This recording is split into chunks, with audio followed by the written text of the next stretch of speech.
Bà bố đọc thì ngày nâng miên là bó lên mấy xong xôn mà phay phém ở bên bà bóng bố xa bó trở lọ mì nàyក្រុមហ៊ុន GNE មកឥឡូវមក review ហ្មង review បែបកាត់đó nè nè ឥឡូវយើងមើលក្បាលរបស់វាដូច015បងប្អូនអាសង015យើងនេះមកមើលគៀកមក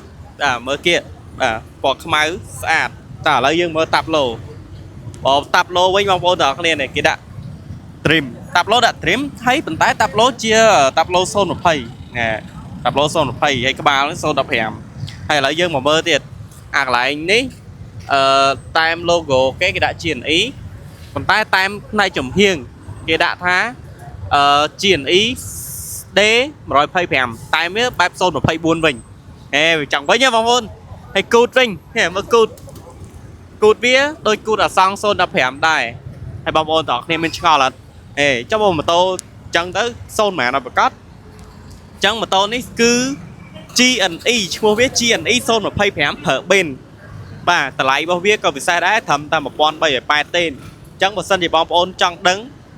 ព័ត៌មានបន្ថែមបងប្អូនអាចតាក់ទងមកខ្ញុំឥឡូវបានអរគុណបាយបាយ